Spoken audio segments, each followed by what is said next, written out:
ESP32 weather স্টেশনের যে web interface সেটা আমি একটু দেখাবো। তার জন্য আমাদের যে দুটো মডিউল ছিল ইনডোর কিংবা আউটডোর দুটো মডিউলকে আমি বলেছিলাম আমাদের বাড়ির যে রাউটার আছে সেম রাউটারের সঙ্গে কানেক্ট রাখতে হবে। তো তাহলে আমরা ওয়েব ইন্টারফেসটাকে অ্যাক্সেস করতে পারবো। আমি একটু আউটডোর আর ইনডোর মডিউলটাকে একটু দেখিয়ে দিই। এটা আমাদের কিন্তু আউটডোর মডিউল ছিল। এই আউটডোর মডিউল স্টার্ট নিচ্ছে ওয়াইফাই কানেকশান। ওয়াইফাইটার সঙ্গে যেহেতু কানেক্ট হয়ে থাকে তো এই কানেকশান নিয়ে নিল সাকসেস। কার সঙ্গে কানেক্ট, তারপরে আমাদের যেটা দেখাচ্ছে আইপি অ্যাড্রেস, এই ইনডোর মডিউলের আইপি অ্যাড্রেস। এই আইপি অ্যাড্রেসটাকে আমাদের একটু নোট করতে হবে। ওয়েব ইন্টারফেসটাকে যদি আমরা অ্যাক্সেস পেতে চাই তাহলে এই আইপি অ্যাড্রেসটা আমাদের দরকার আছে। তারপরে টাইম সার্ভার নিল, তারপরে ফাইল সিস্টেম নিল, সমস্ত কিছু ওকে। তারপরে আমাদের এই এলসিডিতে আমাদের কিন্তু রিয়েল টাইম ডেটা শো করছে, রিয়েল টাইম ডেটা শো করছে টাইম, ডেট কিংবা এই যে আমাদের নিচে যে ওয়েদার যে স্ট্যাটাসটা সেটা কিন্তু এই নিচে বক্সেতে শো করছে। এখন যেমন 32.82 ডিগ্রি সেন্টিগ্রেড, হিউমিডিটি আছে 79%, এরকম করে কিন্তু আমাদের শো করছে। আর প্রেশারটা এইভাবে আছে। আচ্ছা, এটা আমাদের কিন্তু এলসিডিতে আউটপুট, সঙ্গে সঙ্গে এই ইনডোর মডিউলের ভেতরে একটা কিন্তু ওয়েব সার্ভার রান করছে, যেই সার্ভারটাকে আমরা অ্যাক্সেস করব ওই আইপি অ্যাড্রেস দিয়ে। তো আর এখানে আমাদের এইখানে একটা গ্রিন এলইডি ব্লিঙ্ক করছে, এর মানে হচ্ছে ডেটাটাকে রিসিভ করছে, সেটাকে বোঝাচ্ছে। এই দেখতে পাবে এই ব্লিঙ্ক করলো, মানে হচ্ছে ডেটাটাকে রিসিভ করছে। আর আউটডোর মডিউলটা কিন্তু সিম্পল একদম, কিচ্ছু নেই। এখানেও দেখতে পাবে, এখানেও একটা ব্লু এলইডি ব্লিঙ্ক করছে। এর ভেতরে জাস্ট সেন্সার বসানো আছে, আর কিছুই নেই। আচ্ছা, এইটা হয়ে গেলে আমরা এবারে একটা ওয়েব ব্রাউজারে যাব। ওয়েব ব্রাউজারে গিয়ে আমরা ওই যে আইপি অ্যাড্রেস যেটা দেখেছি সেই আইপি অ্যাড্রেসটা এখানে টাইপ করব 192.168.0.198। এই যে অটোমেটিক চলে এসছে ওয়েদার স্টেশন বলে।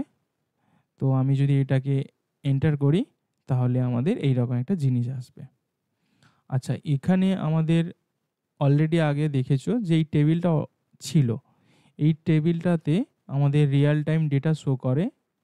এই যে উপরে টাইমটা শো করছে, রিয়েল টাইম শো করছে, রিয়েল ডেটও শো করছে, সঙ্গে এই যে টেম্পারেচার যেটা সেন্টিগ্রেডে আছে, হিউমিডিটি পার্সেন্টেজে আছে, প্রেশারটা আছে হেক্টা পাস্কেলে, এটাকে আমরা মিলিবারও বলি।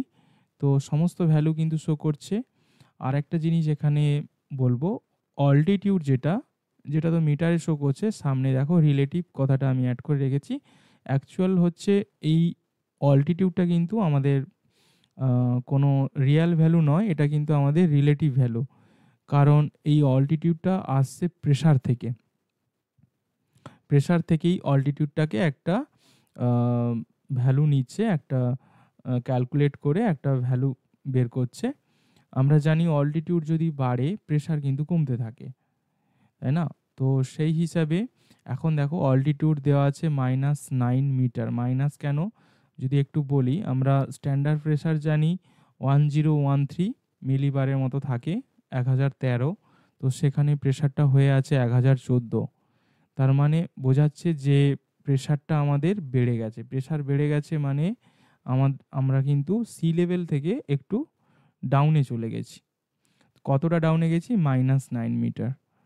আবার দেখতে পাবো যদি প্রেশারটা কমে যায় তখন দেখতে পাবো এটা প্লাসে চলে গেছে।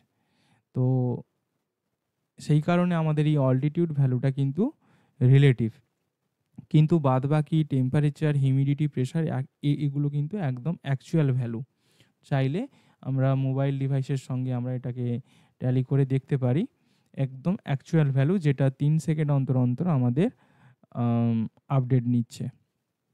আচ্ছা, মূলত যে জিনিসটা নিচে অ্যাড হয়েছে এই একটা লাইন চার্ট অ্যাড হয়েছে যেটা আওয়ারলি ওয়েদার মনিটর বলছি।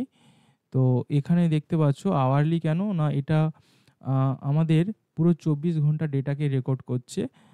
24 ঘন্টার ডেটাটা 24 ঘন্টাটা কিন্তু এখানে দেখতে পাবো টাইম অ্যাক্সিসে কিভাবে আছে। প্রথমে 12টা, তারপরে 12:30, তারপরে 1টা, তারপরে 1:30, 2টো, 2:30, অর্থাৎ 30 মিনিট ইন্টারভ্যালে কিন্তু আমাদের দেওয়া আছে কোঅর্ডিনেটগুলো। আর সোজা কথা 30 মিনিট অন্তর, অন্তর আমাদের ভ্যালুগুলো এখানে শো করছে। এবং সেই ইনডোর মডিউলটাও, আমাদের যে ইনডোর মডিউল ছিল এই মডিউলটা অ্যাকচুয়ালি 30 মিনিট অন্তর, অন্তর আমাদের কিন্তু আমাদের ভ্যালুগুলো সেভ করছে। কোথায় সেভ করছে? এর কিন্তু নিজস্ব মেমোরিতে সেভ করছে। যে মেমোরিটা কিন্তু যদি এটা কোনো কারণে পাওয়ার লস হয়ে যায় কিংবা রিস্টার্ট করা হয়, তাতে কিন্তু আমাদের ওই ভ্যালুগুলো ডিলিট হয়ে যাবে না। ভ্যালুগুলো কিন্তু থেকে যাবে। তো সেই জায়গা থেকে এই ভ্যালুগুলো আসছে, এই চার্টে শো করছে। আর এখানে দেখো 3টে জিনিস আমি চার্টে দেখিয়েছি। একটা টেম্পারেচার, একটা প্রেশার, একটা হিউমিডিটি। এই যে এখানে আমরা কালার ট্যাগ দিয়ে দিয়েছি। কালার ট্যাগে এখানে ব্লু কালারের যেটা, এটা কিন্তু প্রেশার। রেড কালারের যেটা, এটা হচ্ছে এই যে রেড কালারের যেটা, এটা টেম্পারেচার। এটা ব্লু কালারের যেটা, এটা হচ্ছে আমাদের হিউমিডিটি। আর প্রত্যেকটা চার্টে কিন্তু 2টো করে স্টেট আছে। একটা সলিড লাইন আছে আর একটা ডটেড লাইন আছে।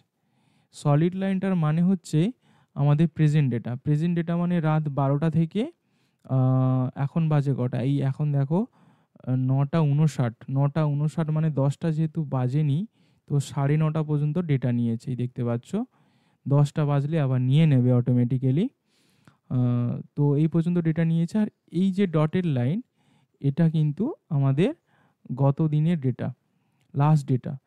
এই ডেটা থেকে কিন্তু আমরা একটা জিনিস প্রেডিক্ট করতে পারি যে 10টার সময় কতটা হতে পারে আমাদের টেম্পারেচার কিংবা প্রেশার, যাই কিছু হোক না কেন, কত হতে পারে আমরা এটা জাস্ট প্রেডিক্ট করতে পারি যে কত হতে পারে। এই কারণে এই ডটেড লাইনটা দেখানো হয়েছে। যাই হোক, এখন এই 10টা বেজে গেছে। আমি যদি পেজটাকে রিলোড করি, পেজটা তো অটোমেটিক রিলোড হয়ে যায় 5 মিনিট অন্তর, অন্তর। তো আমি তার আগেই করছি রিলোড। দেখতে পাচ্ছ রিলোড হয়ে গেছে। এই যে দেখো 10টা পর্যন্ত ডেটা নিয়েছে। এই যে 10টা পর্যন্ত নিয়েছে ডেটা। আর এখন টাইম এই 10টা 21 সেকেন্ড 22 সেকেন্ড হয়েছে। আর এইখানে আমরা চাইলে যে কোনো চার্টকে আমরা ডিসেবল করতে পারি। যেমন আমি যদি প্রেশারকে যদি ডিসেবল করে দিই, জাস্ট এখানে ক্লিক করব, করলে ডিসেবল হয়ে গেল। তাতে করে আমাদের একটু জুম হয়ে গেল প্রেশার এবং হিউমিডিটিটা একটু জুম হয়ে গেল। এখানে দেখো কিভাবে হিউমিডিটিটা, কিভাবে আমি প্রেশারটাকে অফ করে দিই। হিউমিডিটিটা কিভাবে দেখো আমাদের ফ্ল্যাকচুয়েট করেছে এইভাবে। এই যে দেখতে পাচ্ছ 10টার সময় এই ডেটাটা দিচ্ছে হিউমিডিটি 59। এইভাবে যদি আমরা কার্সারকে নিয়ে যাই তাহলে কিন্তু টুল টিপে এইভাবে দেখাবে আমাদের, কিংবা এদিকেও যদি নিয়ে যাই এইভাবে দেখাবে। এগুলোতে জাস্ট আমরা এটা প্রেডিক্ট করতে পারবো। চাইলে আমরা এটাকে অফও করে দিতে পারি, এইভাবে অফ করে দিতে পারি, কিংবা এটাকে অন রেখে এটাকেও অফ করে দিতে পারি। সব কিছুকেও অফ করে দেওয়া যায়। তো আমি যদি টেম্পারেচারকে নিয়ে আসি তাহলে এইভাবে টেম্পারেচারটা আসছে, দেখো কিভাবে আমাদের ফ্ল্যাকচুয়েট করেছে এইভাবে। আর যদি একটু প্রেডিক্ট করতে চাই তাহলে কিন্তু এইভাবে আসবে। আমরা হিউমিডিটিটাকে যদি নিয়ে আসি এইভাবে আসবে, প্রেডিকশন করতে চাইলে এইভাবে আসবে, প্রেশারটাকে নিয়ে আসলে এইভাবে চলে আসবে। প্রেশারের মানটা যেহেতু অনেকটা বেশি, সেই কারণে এটা অনেকটা চেপে গেছে নিচের লাইনটা। আর আরেকটা জিনিস খেয়াল করো, প্রেশার কিন্তু প্রায় কনস্ট্যান্ট হয়ে আছে, তাই না? প্রেশার দেখো একদম কনস্ট্যান্ট হয়ে আছে প্রায়। সে তুলনায় আমাদের যদি আমি টেম্পারেচারটাকে দেখি, এই দেখতে পাচ্ছ, কিংবা হিউমিডিটিটাকে দেখি, তাহলে কিন্তু অনেকটাই ফ্ল্যাকচুয়েট করছে। এটাই হয়, এই যে যেমন দেখো এখানে এই যে টেম্পারেচারটা এই জায়গাটাতে একটু কমেছে, হালকা একটু কমেছে, তাতেই দেখো হিউমিডিটিটা অনেকটা বেড়ে গেছে। কিংবা এই জায়গাটাতে দেখো গতকালে এই জায়গাটাতে আমাদের টেম্পারেচার একটু বেড়েছিল, সে তুলনায় হিউমিডিটিটা কিভাবে কমে গেছে দেখো। মানে যেহেতু টেম্পারেচার অনেকটা বেশি, তো আকাশ তো স্বাভাবিকভাবে হিউমিডিটি ওটা তো একটু ক্লিয়ার থাকবে, তাই না? তো এইভাবে কিন্তু একটু ফ্ল্যাকচুয়েট করেছে। আরেকটা জিনিস, পুরো পেজটা কিন্তু রেসপন্সিভ। রেসপন্সিভ মানে আমি যদি এই পেজটাকে যে কোনো ডিভাইসে খুলি, যেটা মোবাইল কিংবা ল্যাপটপ যেখানেই খুলি না কেন, এই পেজটা কিন্তু অটোমেটিক অ্যাডজাস্ট হয়ে যাবে। যেমন দেখো আমি এটা ধরে কার্সর ধরে আমি ছোট করছি পেজটাকে। ছোট করলে যদিও ডেটাটা অনেক শো হয়ে যাচ্ছে, মানে ছোট হয়ে যাচ্ছে, কিন্তু দেখো এখানে অটোমেটিক অ্যাডজাস্ট হয়ে গেল। আমি যদি আরও ছোট করি, তাতে করে দেখো টাইম অ্যাক্সিসটা কিন্তু ১ ঘন্টা অন্তর, অন্তর হয়ে গেছে। যদিও এখানে কিছু বোঝা যাচ্ছে না, কিন্তু পেজটা কিন্তু রেসপন্সিভ। যেভাবে আমি বড় ছোট করব অটোমেটিক্যালি সেইভাবে অ্যাডজাস্ট হয়ে যাবে। এটাই ছিল আমাদের ESP32 র যে ওয়েব ইন্টারফেস সেটাই।